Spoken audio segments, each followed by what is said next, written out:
नमस्ते। आज की हमारी चर्चा ना एक बहुत ही आम सी चीज पर है, वो 2 मिनट वाले नूडल्स। पर रुकिए, हम यहाँ कोई कुकिंग शो नहीं कर रहे हैं। दरअसल सुंदरपुर नाम के एक गांव में नूडल्स का ये साधारण सा पैकेट एक ऐसी गहरी सामाजिक और आर्थिक खाई को उजागर करता है जिसे देखकर आप हैरान रह जाएंगे। आज हम सुविधा, ताकत और गरीबी के बीच के उस फासले को समझेंगे जिसे हम अक्सर अनदेखा कर देते हैं। तो चलिए शुरू करते हैं। अब देखिए, इस पूरी कहानी को समझने के लिए ना जरा इन दो तस्वीरों की कल्पना कीजिए। एक तरफ है एक भूखा थकाहारा मजदूर जो अपनी पीठ पर 50 किलो चावल की बोरी उठाए हुए हैं, और ठीक उसी के सामने एक अमीर घर का बच्चा जो जिद कर रहा है कि उसे बस 2 मिनट में बनने वाले वो स्वादिष्ट नूडल्स चाहिए। सोचिए, ये कोई आम तुलना नहीं है, ये दो बिल्कुल अलग अलग दुनियाओं की कहानी है, और यही आज की हमारी चर्चा का मुख्य आधार है। स्रोत बताते हैं कि सुंदरपुर गांव दिखने में किसी जन्नत से कम नहीं है। ऊंचे ऊंचे पहाड़ और मानो गीत गाती हुई नदियां, सुनने में कितना अच्छा लगता है ना। लेकिन इस खूबसूरत नज़ारे के ठीक पीछे एक बहुत कड़वी सच्चाई छिपी है। मोहन नाम का एक मजदूर है जिसकी जिंदगी एक टूटी फूटी बस्ती में कटती है। उसके लिए इस प्राकृतिक सुंदरता का कोई मतलब नहीं है, क्योंकि उसका हर दिन बेबसी, कंगाली और कमर तोड़ देने वाली थकान में ही बीत जाता है। तो सबसे पहले बात करते हैं इनके रहन सहन की। एक तरफ गांव की सुंदरता है तो दूसरी तरफ एक टूटी हुई जिंदगी। आइए इन दोनों वर्गों के रहने की जगह के बीच का फासला देखते हैं। आप अगर ध्यान दें तो इनके जीने के तरीके में जमीन आसमान का फर्क है। गरीब मजदूर बेचारे तपती धूप और धूल मिट्टी में अपनी पूरी जिंदगी निकाल देते हैं, और दूसरी तरफ अमीर वर्ग के वो ठंडे, वातानुकूलित और चमचमाते हुए घर, वो बाहर के मौसम की मार से बिल्कुल सुरक्षित हैं। उनका फर्श इतना साफ होता है कि एक मजदूर के गंदे पैर उन्हें किसी बड़े खतरे की तरह लगते हैं। मतलब जो लोग उनके लिए काम करते हैं वो ही उनके घरों को गंदा करने वाले समझे जाते हैं। अब इस रहन सहन के पीछे जो सबसे बड़ी ताकत है वो है पैसा, आर्थिक सत्ता। आइए समझते हैं कि कैसे गरीबों की मजबूरी का इस्तेमाल ये रसूखदार लोग अपने सस्ते श्रम के लिए करते हैं। जरा इस नंबर पे गौर कीजिए, 50।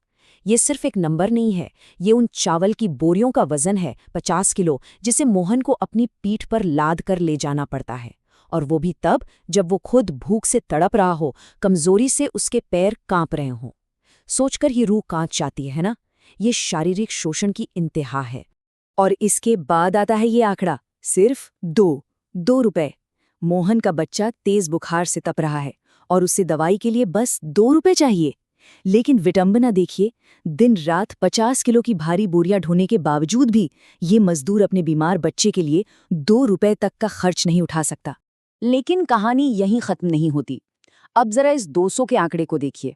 होता क्या है कि मोहन को कमजोरी की वजह से चक्कर आ जाता है और उसके हाथ से दाल का एक पैकेट जमीन पर गिर जाता है। बस इतनी सी बात पर लाला करोड़मल नाम का अमीर सेठ उस पर सीधे 200 रुपए का जुर्माना ठोक देता है। मतलब जहां 2 रुपए की दवाई खरीदना मुश्किल है, वहां 200 रुपए का जुर्माना।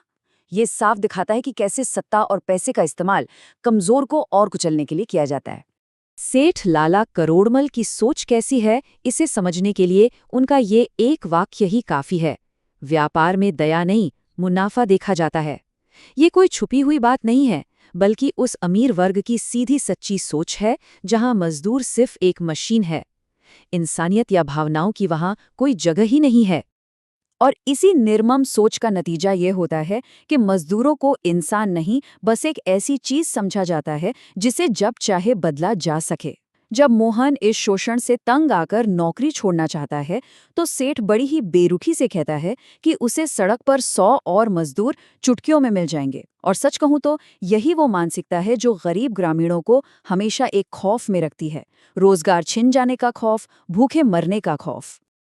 अब इस खौफ और आराम के बीच का जो अंतर है ना, वो सबसे ज्यादा उनकी रसोइयों में दिखाई देता है। खाने और पोषण का ये फर्क सच में आपको सोचने पर मजबूर कर देगा। अब जरा यहाँ ध्यान दीजिएगा, क्योंकि ये तुलना बहुत ही चौंकाने वाली है। एक तरफ है मजदूरों की रसोई, जहां मामूली सी दाल पकाने में भी घंटों लग जाते हैं, लकड़ी के चूल्हे के धुएं से आंखें जलने लगती हैं, और आखिर में पेट भरने के लिए मिलती हैं तो बस सूखी रोटियां।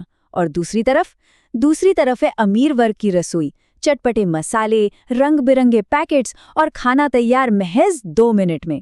ये सिर्फ खाने का स्वाद नहीं है दोस्तों, ये समय, सुविधा और हैसियत का एक बहुत बड़ा फासला है। और पता है, इस फासले का असर सिर्फ शरीर पर नहीं, दिमाग पर भी पड़ता है। एक तरफ के लोग इस डर में जीते हैं कि अगर आज काम नहीं मिला तो आज भी चूल्हा ठंडा रह जाएगा। वो लगातार भुखमरी के डर के साये में जी रहे हैं। जबकि दूसरी ओर अमीर वर्ग फुर्सत में है। बच्चे आराम से सोफे पर बैठकर कार्टून देख रहे हैं और अपने स्वादिष्ट स्नैक्स का इंतजार कर रहे हैं। क्या गजब का विरोधाभास है ना? लेकिन हर कहानी में एक ऐसा मोड़ आता है जहां जंजीरें टूटती हैं। आइए देखते हैं कि कैसे अमीरों की सुविधा का यही प्रतीक मोहन के लिए इस गरीबी से आज़ादी का हथियार बन गया। होता क्या है कि जब मोहन सेठ के घर वो 2 मिनट वाले नूडल्स देखता है तो उसके दिमाग की बत्ती जल जाती है। मतलब क्या गजब की विडंबना है। अमीरों का जो स्नैक है वही अब मोहन की आज़ादी का रास्ता बनने वाला था।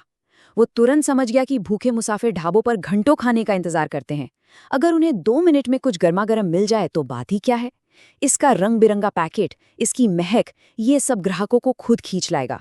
उसने सोच लिया कि इसी सुविधा को वो आम लोगों तक पहुंचाएगा और इस दलदल से बाहर निकलेगा।